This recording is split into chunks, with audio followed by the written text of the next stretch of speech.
ಸ್ವಾತಿ ರಮೇಶ್ ಕೊಲೆಯಲ್ಲಿ ಮೂವರ ಪಾತ್ರ. ಹಾವೇರಿ ಎಸ್ಪಿ ಅಂಶುಕುಮಾರ್ ಅಧಿಕೃತ ಮಾಹಿತಿಯನ್ನ ಕೊಟ್ಟಿದ್ದಾರೆ. ಕೊಲೆ ಪ್ರಕರಣದಲ್ಲಿ ಆರೋಪಿ ನಯಾಜ್ ಬಂಧಿಸಿದ್ದೇವೆ. ವಿನಯ್ ದುರ್ಗಾಚಾರಿ ತಲೆಮರೆಸಿಕೊಂಡಿದ್ದು ಶೋಧ ನಡೆದಿದೆ. ಸ್ವಾತಿ ರಮೇಶ್ಗೆ ಮೂವರು ಆರೋಪಿಗಳ ಪರಿಚಯ ಆಯಿತು. ಕೊಲೆ ಮುನ್ನ ರಾಣೆಬೆನ್ನೂರು ಬಳಿ ಸ್ವಾತಿ ಹತ್ರ ಮಾತಾಡಿದ್ದಾರೆ. ಕೆಲವು ವಿಚಾರದಲ್ಲಿ ಸ್ವಾತಿ ಜೊತೆ ಆರೋಪಿಗಳಿಗೆ ಭಿನ್ನಾಭಿಪ್ರಾಯ ಇತ್ತು. ಹೀಗಾಗಿ ಈ ಆರೋಪಿಗಳೇ ಸ್ವಾತಿ ರಮೇಶ್ ಕೊಲೆ ಮಾಡಿದ್ದಾರೆ. ಗಾಡಿಯಲ್ಲಿ ಶವ ಸಾಗಿಸಿ ತುಂಗಭದ್ರಾ ನದಿಯಲ್ಲಿ ಬಿಸಾಡಿದ್ದಾರೆ ಅಂತ ಹಾವೇರಿ ಎಸ್ಪಿ ಅಂಶುಕುಮಾರ್ ಅಧಿಕೃತ ಮಾಹಿತಿಯನ್ನ ನೀಡಿದ್ದಾರೆ. ಕೊಲೆ ಪ್ರಕರಣದಲ್ಲಿ ಈಗಾಗಲೇ ಆರೋಪಿ ನಯಾಜ್ ಬಂಧನ ಆಗಿದೆ. ಇನ್ನು ಇಬ್ಬರು ತಲೆಮರೆಸಿಕೊಂಡಿದ್ದು ಅವರಿಗೋಸ್ಕರ ಶೋಧ ನಡೆದಿದೆ. ಕೆಲವು ವಿಚಾರದಲ್ಲಿ ಸ್ವಾತಿ ಜೊತೆ ಆರೋಪಿಗಳಿಗೆ ಭಿನ್ನಾಭಿಪ್ರಾಯ ಇತ್ತು. ಹೀಗಾಗಿಯೇ ಈ ಆರೋಪಿಗಳೇ ಸ್ವಾತಿ ರಮೇಶ್ ಕೊಲೆ ಮಾಡಿದ್ದಾರೆ ಅಂತ ಗೊತ್ತಾಗ್ತಾ ಇದೆ. 6 ಮಾರ್ಚ್ಗೆ ಹಲಗೇರಿ ಪೊಲೀಸ್ ಲಿಮಿಟಲ್ಲಿ ತುಂಗಭದ್ರಾ ನದಿಯಲ್ಲಿ ಒಂದು ಡೆಡ್ ಬಾಡಿ ಸಿಕ್ಕಿತ್ತು, ಅನ್ನೋನ್ ಡೆಡ್ ಬಾಡಿ.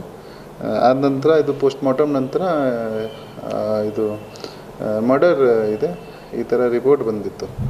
ಆದ ನಂತರ ಇದು ಈ ಡೆಡ್ ಬಾಡಿ ಸ್ವಾತಿ ರಮೇಶ್ ಬ್ಯಾಡಗಿ ಇತ್ತು, ಈ ಪತ್ತೆ ಆಗಿತ್ತು 11ನೇ ತಾರೀಕಿಗೆ. ಆದ ನಂತರ ಇಮಿಡಿಯೇಟ್ಲಿ 3 ಟೀಮ್ ಮಾಡಿ ಇದು ಟೆಕ್ನಿಕಲ್ ಅನಾಲಿಸಿಸ್, CDR ಅನಾಲಿಸಿಸ್ ಎಲ್ಲ ಮಾಡಿದೆ. ಅನಾಲಿಸಿಸಲ್ಲಿ ಇದು 3 ಆರೋಪಿಗೆ ಪತ್ತೆ ಆಗಿತ್ತು.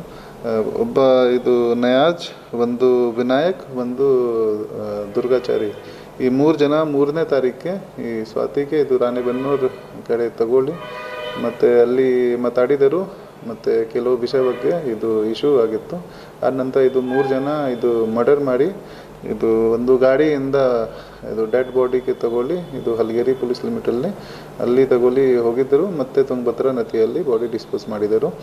ಈಗ ಒಬ್ಬ ಆರೋಪಿ ನಯಾಜ್ ಪೊಲೀಸ್ಗೆ ಅರೆಸ್ಟ್ ಆಗಿದ್ದರು.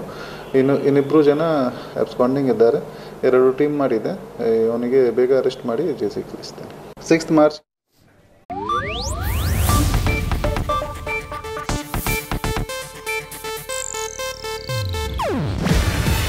ಇದು ಏಷ್ಯಾನೆಟ್ ನ್ಯೂಸ್ ನೆಟ್ವರ್ಕ್ ಪ್ರಸ್ತುತಿ. ನೀವು ನೋಡ್ತಿದ್ದೀರಾ ಏಷ್ಯಾನೆಟ್ ಸುವರ್ಣ ನ್ಯೂಸ್.